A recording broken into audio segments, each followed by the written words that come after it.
अब मासुको अचार त सबैले खाइ नै राख्नु भएको छ, तर त्यही पनि कसले कस्तो तरिकाले बनाउँछ त्यसमा चाहिँ फरक पर्ने कुरा हो। सो आज फेरि पनि म मासुको अचार बनाउन गइरहेको छु।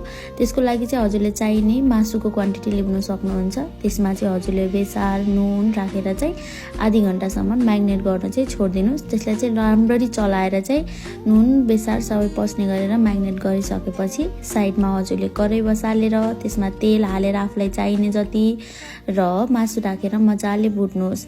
अब कसैलाई चाहिँ बढी भुटेको मनपर्छ, अलि साह्रो कुरुङ कुरुङ गर्ने भनेपछि मलाई चाहिँ ठ्याक्कै मनपर्छ, किनभने मैले पहिला चोटि बनाउँदाखेरि चाहिँ अलिक साह्रो भएर चपाउन पनि गाह्रो भइरहेको थियो। सो अहिले चाहिँ मैले यतिसम्मको रातो बनाएर चाहिँ झिकेर साइडमा राखेको छु र अब चाहिँ मासुको मसला बनाउनेतिर लागौँ। त्यसको लागि चाहिँ हजुरहरूलाई चाहिन्छ थोरै तोरी, सोप, मरिच, टिमुर र त्यसमा जिरा, मसलामा चाहिँ अरू ल्वाङ, सुकमेल सबै मिक्स भएको। अनि त्यसपछि चाहिँ मैले चाहिँ साइडमा थोरै खोर्सानी भिजाउनलाई पनि राखिदिएँ। त्यसपछि चाहिँ मसला भुट्नको लागि चाहिँ केही भाँडो बसालेर चाहिँ त्यसमा चाहिँ मिक्स गरेको सबै मसलाहरू भुट्नुहोस्।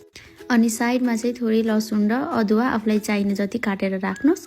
अनि त्यसपछि फेरि पनि कराई बसालेर त्यसमा तेल हालेर अनि अघि काटेको चाहिँ लसुन र हजुरको अदुवालाई चाहिँ मजाले एकछिन भुट्नुहोस्, अलिकति रातो हुने गरेर।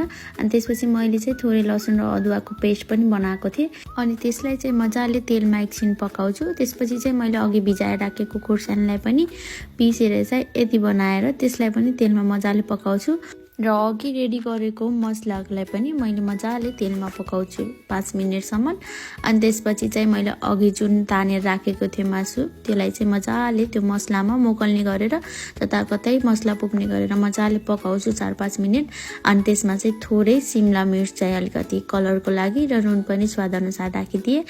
र त्यसपछि चाहिँ 2 बिर्का चाहिँ भेनिगर राखेँ, किनभने अलिकति मासुलाई चाहिँ अलिकति लङ टर्म राख्छ भनेर चाहिँ बिग्रिँदैन भनेर। अनि त्यो मासुलाई चाहिँ बट्टामा राखेँ र मेरो 2 डब्बा भयो सानो आधा केजी। सो हजुरहरू पनि घरमै बनाएर खान सक्नुहुन्छ।